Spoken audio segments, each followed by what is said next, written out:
Hello बच्चों, कैसे हैं आप सब। आज का हमारा टॉपिक है मोशन एंड टाइम के एमसीक्यू। आज एमसीक्यू से हम मोशन और टाइम को समझेंगे। वीडियो अच्छा लगे तो लाइक कीजिएगा, चैनल को सब्सक्राइब जरूर कीजिएगा। चलो स्टार्ट करते हैं अपने एमसीक्यू।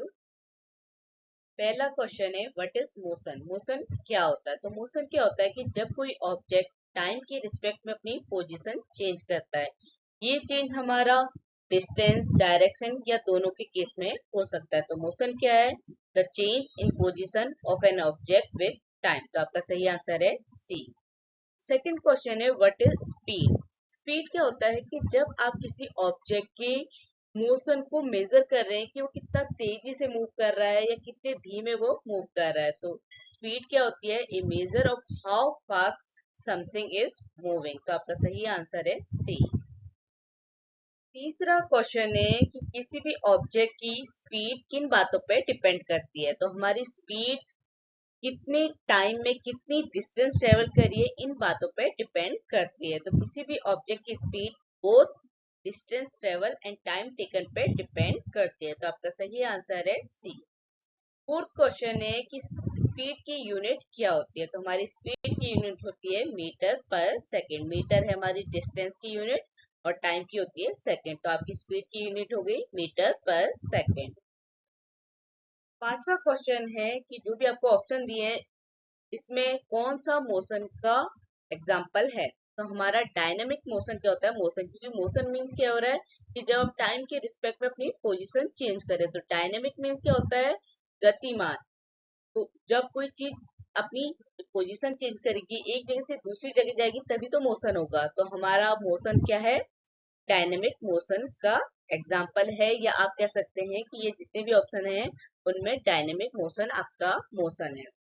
छठा क्वेश्चन है कि सपोज एक कार है, वो 200 किलोमीटर 4 आवर्स में ट्रेवल करिए। कितनी डिस्टेंस दी है आपको? 200 किलोमीटर। और उसने वो डिस्टेंस कितने आवर्स में कंप्लीट की है? 4 आवर्स में। तो उसकी एवरेज स्पीड क्या होगी? देखो, हमारे स्पीड का फॉर्मूला क्या होता है?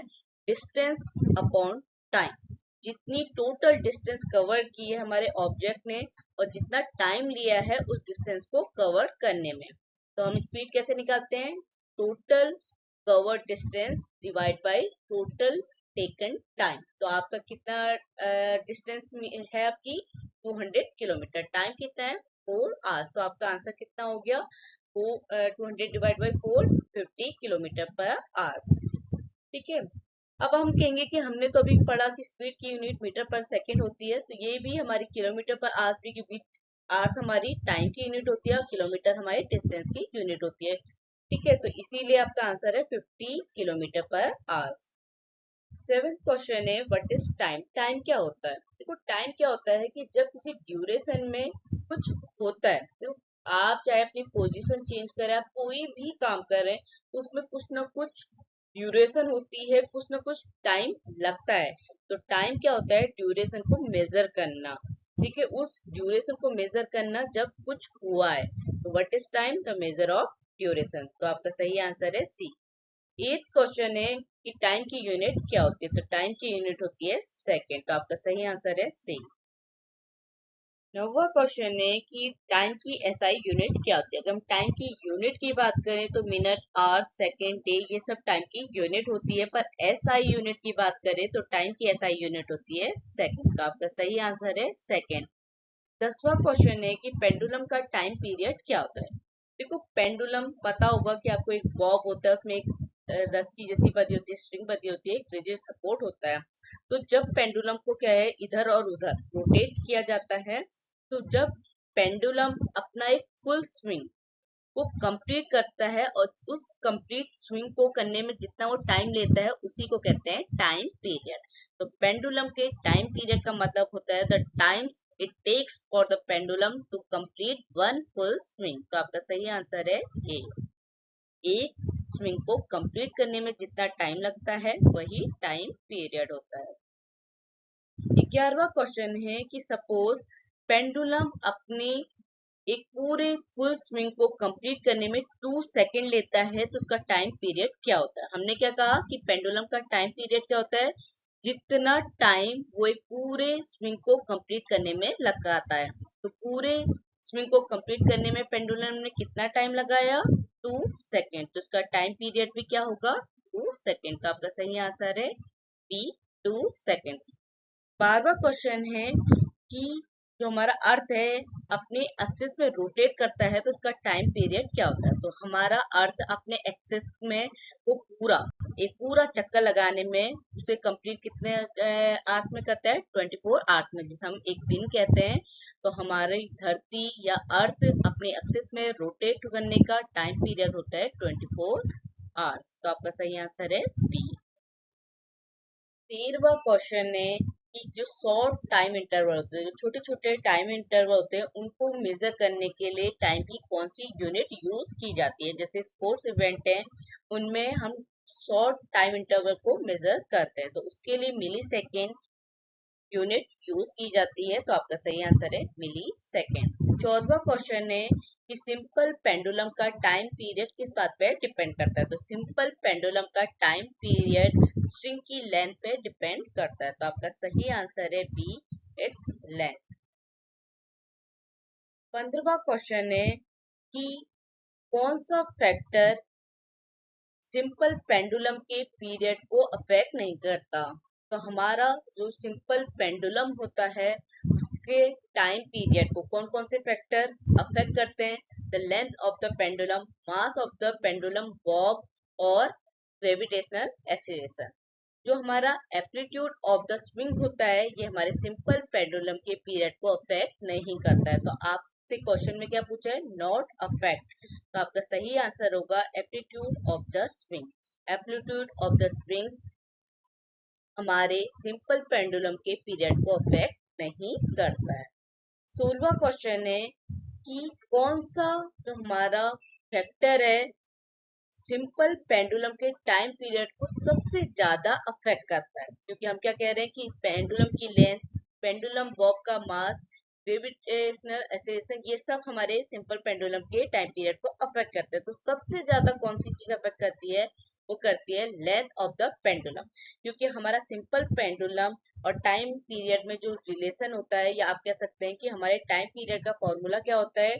T equal to 2 pi under root L upon G। मैं लिख देती हूँ, T जो हमारा क्या है यहाँ पे? टाइम पीरियड, इक्वल टू हमारा 2 पाई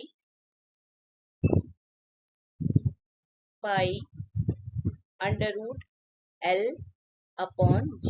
L हमारा क्या होता है? लेंथ, और G होता है हमारा ग्रेविटेशनल फोर्स। ठीक है, तो हम क्या कह रहे हैं कि हमारा टाइम पीरियड किसके डायरेक्टली प्रोपोर्शनल है? लेंथ के। तो अगर हमारे सिंपल पेंडुलम का टाइम पीरियड लेंथ से सबसे ज्यादा अफेक्टेड होता है, तो आपका सही आंसर होगा लेंथ ऑफ द पेंडुलम। 17वां क्वेश्चन है कि सिंपल पेंडुलम की अगर लेंथ को क्या कर दिया, डबल कर दिया जाए, तो उसका टाइम पीरियड में क्या होगा? देखो हमने क्या कहा, टाइम पीरियड हमारे पेंडुलम की लेंथ के डायरेक्टली प्रोपोर्शनल होता है। अगर लेंथ डबल हो गई तो टाइम पीरियड भी डबल हो जाएगा। तो आपका सही आंसर है इट बिकम डबल।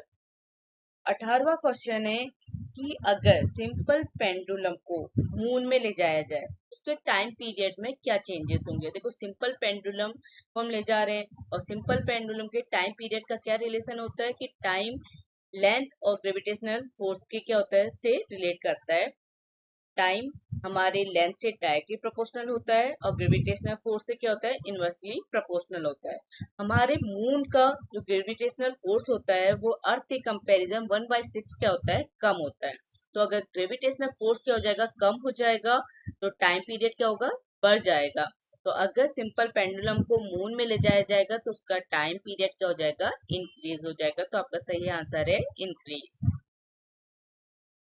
19वां क्वेश्चन है कि अगर हम सिंपल पेंडुलम को सस्पेंडेड करते हैं अर्थ में और मून में तो किसका टाइम पीरियड ज्यादा होगा? तो ऑब्वियस सी बात है कि मून का में ग्रेविटेशनल फोर्स क्या होता है? अर्थ के कंपैरिजन कम होता है, तो टाइम पीरियड बढ़ जाएगा। तो अगर हम अर्थ और मून को कंपैरिजन करते हैं किसका टाइम पीरियड ज्यादा होगा? मून का। तो आपका सही आंसर है बी, मून। 20वां क्वेश्चन है कि हम जब क्या है कि कोई ऑब्जेक्ट कांस्टेंट स्पीड से मूव कर रहा है तो ये किस टाइप के मोशन को हम डिस्क्राइब करेंगे। तो हमारे यूनिफॉर्म मोशन में कोई भी ऑब्जेक्ट कांस्टेंट स्पीड से मूव या मोशन करता है। तो आपका सही आंसर है सी, यूनिफॉर्म मोशन। 21वां क्वेश्चन है कि जब कोई ऑब्जेक्ट क्या है लॉन्ग लार्ज डिस्टेंस को शॉर्ट टाइम में कवर कर रहा है। हमारी डिस्टेंस क्या है ज्यादा है और टाइम क्या लग रहा है बहुत कम लग रहा है उस डिस्टेंस को कवर करने में, तो उस मोशन को हम कहते हैं फास्ट मोशन। तो आपका सही आंसर है बी, फास्ट मोशन। देखो जो स्नेल होता है, जब वो क्रॉल करता है, जब वो अपनी पोजीशन चेंज करता है, जब वो मोशन करता है, तो किस चीज का एग्जांपल होता है। तो स्नेक क्रॉलिंग क्या होती है, स्लो मोशन का एग्जांपल होता है, क्योंकि स्नेक का जो मोशन होता है बहुत धीमा होता है। तो आपका सही आंसर है स्लो मोशन।